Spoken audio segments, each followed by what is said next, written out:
ವಿಜಯನಗರ ಜಿಲ್ಲೆ ಕಥೆ ಆದರೆ ಈಗ ಹಾವೇರಿಯಲ್ಲೂ ಕೂಡ ಇದೇ ಸ್ಥಿತಿ ಇದೆ. 6,000ಕ್ಕೂ ಅಧಿಕ BPL ಕಾರ್ಡ್ಗಳು ರದ್ದಾಗಿದೆ. 2 ತಿಂಗಳ ಹಿಂದೆಯೇ ಪ್ರೊಸೀಜರ್ ನಡೀತಾ ಇದೆ. ಸೊ ಇದು ಇನ್ನೂ ಜಾಸ್ತಿ ಆಗಬಹುದು ಅಂತ ಅನ್ಸುತ್ತೆ. ಯಾಕಂದರೆ 14 ಲಕ್ಷ ಇದೆ ಅವರ ಟಾರ್ಗೆಟು, 22 ಲಕ್ಷ ಲಿಸ್ಟ್ ಆಗಿದೆ. ಸೊ ಮಾನಸಿಕ ಅಸ್ವಸ್ಥ ಗಂಡನ ಜೊತೆ ಕಚೇರಿಯಲ್ಲಿದ್ದು ಮಹಿಳೆಯೊಬ್ಬರು ಹೈರಾಣಾಗಿದೆ. ರೇಷನ್ ಬರ್ತಾ ಇಲ್ಲ, ಗೃಹಲಕ್ಷ್ಮಿ ದುಡ್ಡು ಸಿಗ್ತಾ ಇಲ್ಲ, ಎಲ್ಲದಕ್ಕೂ BPL ಕಾರ್ಡ್ ಮಾನದಂಡ. ಈಗ ಆ ಕಾರ್ಡೇ ಇಲ್ಲ. ರೇಷನ್ ತಗೊಂಡಿಲ್ಲ ಅನ್ನೋ ಕಾರಣವನ್ನು ಕೊಟ್ಟು ಕಾರ್ಡನ್ನು ರದ್ದು ಮಾಡಿದೆ. ಪ್ರತಿ ತಿಂಗಳು ರೇಷನ್ ತೆಗೆದುಕೊಂಡ್ರೂ ಕೂಡ ಕ್ಯಾನ್ಸಲ್ ಆಗಿದೆಯಂತೆ.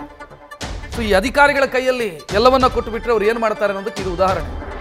ಸಿಸ್ಟಮ್ ನೋಡ್ತಾರೆ, ಸಿಸ್ಟಮಲ್ಲಿ ಯಾವ್ಯಾವ ಕಾರ್ಡು ಅಂತ ಗಮನಿಸ್ತಾರೆ, ಅಲ್ಲಿಗೆ ರಿಜೆಕ್ಟ್ ಮಾಡಿ ರದ್ದು ಮಾಡಿ ಬಿಟ್ಟರೆ ಪಾಪ ಬಡವರು ಪರದಾಡುವಂಥ ಸ್ಥಿತಿ ಬರುತ್ತೆ. ಅಂಥದ್ದೇ ಆಗ್ತಾ ಇದೆ ಭಾಳ ಕಡೆ.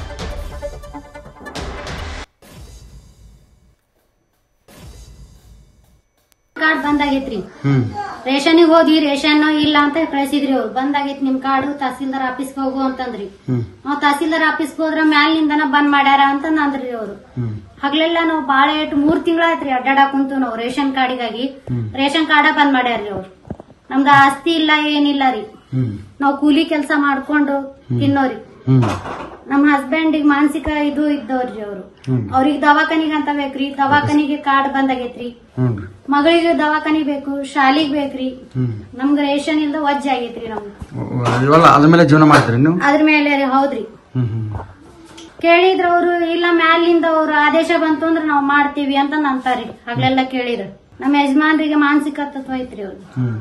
ಅವ್ರು ಗೊತ್ತಿಲ್ಲ ಮ್ಯಾಲಿಂದ ರೇಷನ್ ತಗೊಂಡಿಲ್ಲ ಅಂತ ಹೇಳ್ತಾರ್ರಿ ಅವ್ರು. ನಾವ್ ತಗೊಂಡೇವ್ರಿ, ಎಲ್ಲಾ ಲಿಸ್ಟ್ ಐತ್ರಿ, ಅದು ರೇಷನ್ ಕಾರ್ಡ್ ತಗೊಂಡಿದ್ದೆಲ್ಲ ತೆಗ್ಸಿವ್ರಿ. ನ್ಯೂಸ್ ಫಸ್ಟ್ ನಿರ್ಭೀತಿಯಿಂದ ನಿಮ್ಮ ಪರವಾಗಿ.